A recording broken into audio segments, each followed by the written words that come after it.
danna subscribe sannan sai ka danna ƙararrawa don samun shirye-shiryenmu da zarar mun ɗora.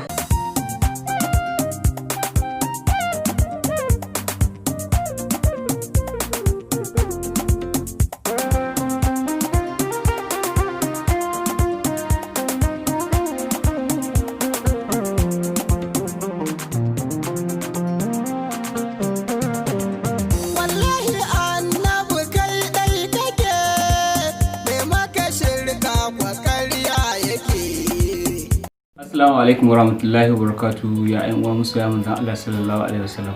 Barkanmu da wannan lokaci, barkanmu da sake saduwa da ku a cikin wannan fili namu mai albarka wato mai suna Annabi guda ɗaya ne. Inda yau ma muke ɗauke tare da wani bako wanda zai tattauna mana maudu'i akan girma na soyayyar manzon Allah sallallahu alaihi wasallam. Wato ɗaya ne daga cikin malaman mu shi ma Malam Sabiu na manzon Allah sallallahu alaihi wasallam. Malam Sabiu, assalamu alaikum warahmatullahi. Wa alaikum assalam wa rahmatullahi ta'ala wa barakatuh. A'udhu billahi minash shaitanir rajim. Bismillahir rahmanir rahim.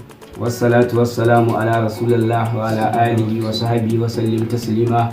Allahumma salli ala sayyidina Muhammadil fatih lima ughliq wal khatim lima sabaq. Nasirul haqqi bil haqqi wal hadi ila siratikal mustaqim wa ala alihi haqqa qadrihi wa miqdarihi al azim. Yayan uwana, salamu alaikum wa rahmatullahi ta'ala wa barakatuh.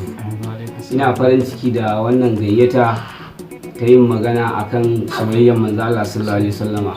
Ba shakka duk wanda aka hango aka ce kai saka ce wani abu a cikin janibin manzo Allah sallallahu alaihi wasallama, to wajibi ne idan aka hararo ka aka goma da wannan abu, wajibi ne ka karba domin ka rabauta da manzo Allah sallallahu alaihi wasallama. To za mu yi magana ne akan soyayyar manzo Allah sallallahu alaihi wasallama. Yan uwa, ita soyayyar manzo Allah sallallahu alaihi wasallama wajibi ce akan dukkanin musulmi. Ba yadda za a yi kana mumini kana musulmi a ce an gane akwai wata siffa da ka ɗauka wacce ta ragan maka soyayyar manzo Allah sallallahu alaihi wasallama. Idan muka duba, Allah shine ya halicci manzo Allah sallallahu alaihi wasallama kuma ya halicci dukkanin annabawa, kuma ya fifita manzo Allah sallallahu alaihi wasallama akan dukkanin al'umma. Mu kuma al'umman manzon Allah ne, saboda darajar manzo Allah ce ta sa Allah ya halicce mu a cikin al'umman manzo Allah. An muka duba, akwai annabawa da yawa da Allah ya halitta, kuma kowanne annabi da al'ummarsa. Sannan mu da Allah ya zaɓe mu ya halicce mu a cikin al'umman manzo Allah sallallahu alaihi wasallama, wanda da kansa Allah yake cewa kuntum khayra ummatin ukhrijat lin-nas, mu ne fiyayya al'umma. To za mu duba mu ga tsananin soyayyar Allah da manzo Allah sallallahu alaihi wasallama ta sa da kansa yake yabansa a guri a cikin alqur'ani. Idan Allah ya so sai ya bi kulliyan manzon Allah sallallahu alaihi wasallama, in Allah ya so sai ya bi idan manzon Allah. Wani lokacin ka ji ya yabi bakin manzo Allah sallallahu alaihi wasallama, wani lokacin ya bi hannun manzo Allah sallallahu alaihi wasallama, wani lokacin ya bi kafan manzo Allah sallallahu alaihi wasallama. Misali, idan Allah zai yabi kulliyan manzo Allah sallallahu alaihi wasallama, sai ka ji Allah yana cewa wa innaka la ala khuluqin azim. Ya rasulullahi, kana kan wani hali mai girma. Kaga wanda ya yabi kulliyarsa gaba ɗaya ne. Idan Allah ya so ya bi idan manzo Allah sallallahu alaihi wasallama, sai ka ji Allah da kansa ya cewa ma zagal basar wa ma taga. Ya rasulullahi, idan ka bai karkace wa bai dagawa ba lokacin da manzo Allah sallallahu alaihi wasallama ya je Isra'i kenan. Idan Allah ya so ya bi hannun manzo Allah sallallahu alaihi wasallama ko bakin manzo Allah sallallahu alaihi wasallama, sai ka ji Allah yana cewa wa ma yantiqu anil hawa. Wannan bakin naka bai taɓa yin faɗar abin da ba wahayi aka sauka da manzo Allah ba. An fahimta ai. Idan Allah ya so ya bi hannun manzo Allah sallallahu alaihi wasallama, sai ka ji ya ce innal ladzina yubayyi'unaka innama yubayyi'una Allah yadullahi fawqa aydihim. Ya rasulullahi, waɗanda suka gaisa da kai din nan ba da kai suka gaisa ba, hannun Allah shine a saman hannunsu. Har a gaba yake cewa yadullahi fawqa aydihim faman nakasa fa innama yankusu ala nafsi. Duk wanda ya nufin zai warware wannan mubaya'a din, to ya sani kansa ya warwarewa. To haka Allah yake ban manzo Allah sallallahu alaihi wasallam. Idan muka duba da ya bi kafa manzo Allah ya ce subhanallazi asra bi abdihi laylan min al-masjidil haram ila al-masjidil aqsa alladhi barakana hawla. Lokacin da Allah ya kira manzo Allah sallallahu alaihi wasallam zuwa Isra'i kenan.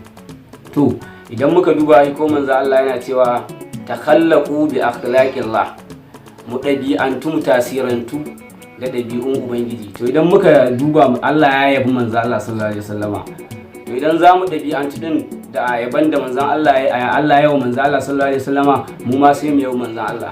Allah ya halicci abubuwa da yawa, zaka duba akwai waɗanda suka yi manzon Allah sallallahu alaihi wasallama halittunsa daban-daban, akwai mutane, akwai aljanu, akwai mala'iku, akwai tsirrai, akwai jamadat, abubuwan da ba sa motsi. To idan muka duba akwai Shehu Ibrahim yana cewa wal jamadatu hadha al-kauni tadri Muhammadan. Sandararrun abubuwa suna son manzo Allah sallallahu alaihi wasallama. To da yawa za ka ga mala'iku sun yabi manzo Allah sallallahu alaihi wasallama, mutane sun yabi manzo Allah sallallahu alaihi wasallama, tsirrai, bishiyoyi, duk wani abu da ka sani halittar ubangiji yana son manzo Allah kuma yabi manzo Allah sallallahu alaihi wasallama. To mu dauka kamar jamadat din, wata rana manzo Allah sallallahu alaihi wasallama ya zo wucewa ta jikin dutsen Uhud, sai ya ji dutsen yana cewa assalamu alayka ya rasulullah, assalamu alayka ya rasulullah. Manzo Allah da ya waiwaya sai ga bai ga wanda yake magana ba, sai manzo Allah ya kuma waiwaya ya ce a idza bi sauti yamba isu min al-hajar, sai ya ce a he dutsen nan ta jikinsa sautin wannan sallama din take fitowa. Kaga wannan soyayyen manzo Allah ce ta sa zai wuce dutsi ne amma yana son manzo Allah sallallahu alaihi wasallam, har yana wa manzon Allah sallama. Kaga in muka duba to yaya kai dan adam, idan muka duba idan muka koma wajen mutane za ka ga sai na Abubakar wata rana suna tafiya tare da manzo Allah sallallahu alaihi wasallama lokacin hijira. Manzon sai na Abubakar sai ya gaba, sai ya baya, sai ya gefe, sai ya binan, sai ya dawo gefen manzo Allah sallallahu alaihi wasallama. Sai manzo Allah yake ce masa ma da haka ya Abubakar, me ya dame ka ne? Yace wallahi ya rasulullahi ina jin tsoron kawo wani ya harbo kibiya ne ta same ka, gara ta so samu na kafin ta same ka. Shine cewa ba abin da zai faru da ni.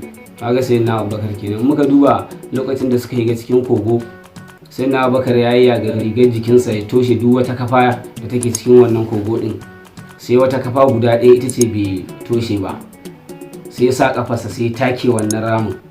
To a akwai mucijiya a cikin wannan ramin, ita kuma mucijiyar ta jiyo ƙanshin manzo Allah sallallahu alaihi wasallama, ta fito ta zo ta samu rabon tagun annabi Muhammad sallallahu alaihi wasallama. Tana tahowa tana zuwa ta ji an tokare kofar da za ta fito, kawai ta sari sayyidina Abubakar take saransa, shi kuma yana jin tsoron kai ya motsa manzo Allah ya tahi saboda soyayya, sai kyale wannan mucijiyar tana ta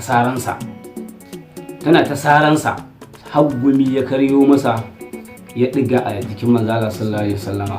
Manzo Allah da ya ji wannan gumin sai ya farka, yake tambayar sa ya aka yi ne ya Abubakar, ya ce wallahi wani abu ne yake sarata a cikin nan. Sai manzo Allah ya ce dauke kafa ka, yana daukewa sai mucijiyar ta fito. Sai manzo Allah yake cewa ke me yasa kika sara abokina? Sai take cewa ya rasulullahi na ji kamshin ka na taho gunka, sai na ji an tare min kofar da zan fito, ni kuma duk abin da zai tare min in ganka makina ne. Ya ce wannan ba makiyinki bane. To kaga wannan ba komai bane, soyayya ce, saboda soyayya da take tsakaninsa da manzo Allah sallallahu alaihi wasallama. Ya take gun ana saransa amma ya ƙi ya daga saboda kai ya firgita manzo Allah sallallahu alaihi wasallama yana kwanci, kai ya tashi. Kaga wannan tsantsan soyayya kenan. Kuma koma gun sayyidina Umar, wata rana sayyidina Umar ya ce ya rasulullahi wallahi ina son ka fiye da mahaifina da mahaifiyata, fiye da 'ya'yana da duk abin da na mallaka, amma ban da ran da yake tare da ni. Sai manzo Allah ya ce a imanin ka bai cika ba ya Umar. Sai manzo Allah sai ya ce sai na Umar wajibi ne mutum sai ya so ni fiye da mahaifinsa da mahaifiyarsa da 'ya'yansa da duk abin da ya mallaka da hatta ran da yake jikinsa. Sai manzo Allah ya fi so na a kansa. Sai na Umar ya ce wallahi tallahi ya rasulullahi yanzu ina son ka fiye da ran da yake jikina. Sai manzo Allah ya ce al'ana ya Umar, yanzu ne imanin kai cika. In muka duba akwai nasin hadisi da yake cewa la yumina ahadikum hatta akuna ahabba ilaihi min waladihi wa walidihi wan nas ajma'in.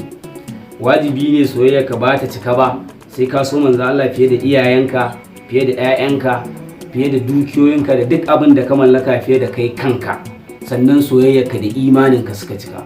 To idan muka dawo ƙasa-ƙasa za mu duba akwai magabata da yawa wanda suka yi manzan Allah saboda soyayyarsu da manzan Allah sallallahu alaihi wasallama.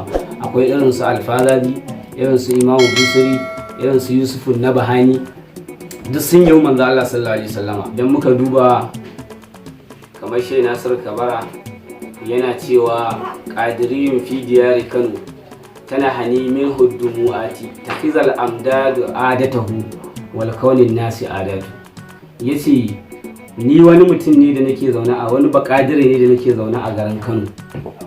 Al'adata soyayyar manzo Allah sallallahu alaihi wasallama. Su ko sauran mutane kowa da al'adarsa, amma ni al'adata ita ce soyayyar manzo Allah sallallahu alaihi wasallama. Yace rubbama abaki idza zukirat lafazatin ta'ani fil kutub. Yace sau da yawa sai in dinga zubar da hawaye a duk lokacin da na ji an ambaci wani lafazi da ya kama da lafazinka. Haka wannan duk soyayyar manzo Allah sallallahu alaihi wasallama ce. To a ƙarshe ina kira ga 'yan uwa dukkanin musulmai, idan muka duba ita soyayyar manzo Allah sallallahu alaihi wasallam ba kawai a baki bane. Akwai wani mawaki yana cewa ta'sil ilaha wa anta tuzhiru hubbahu haza li amrihi fil qiyas shani'u law kana hubbuka sadiqan la datahu innal muhibba liman yuhibbu mudi'u. Yace kana cewa kana son Allah da manzo Allah sallallahu alaihi wasallam amma kana sabawa Allah. Yace ni abuna wannan ƙarya ne, inda a ce da gaske ne kana son Allah kana son manzo Allah sallallahu alaihi wasallam sai mu kana bauta masa. Idan muka duba akwai gunda Shehu Ibrahim yake cewa idza sara khairan nasi sirtu ra'ahu wa ina halla yawman fal masihu ba'idu. Yace idan manzo Allah sallallahu alaihi wasallama yayin nan yace ni ma nan zan yi, idan ya tsaya anan yace kan wanda ya ban nan gun yace to ni ma ina tsaye a wannan gun. Yace a ya qaumi ya ku mutane na kallul hazla, yace ku daina yin wasa, waqafu muhammadan ku kama annabi muhammadu wa illa tarawna dahara jadda bara. Yace in ba haka ba babu ni babu ku, ni na kama annabi muhammadu sallallahu alaihi wasallama. To kaga wannan ya kamata mu daina wasa, ka tsaya wa manzo Allah sallallahu alaihi wasallama.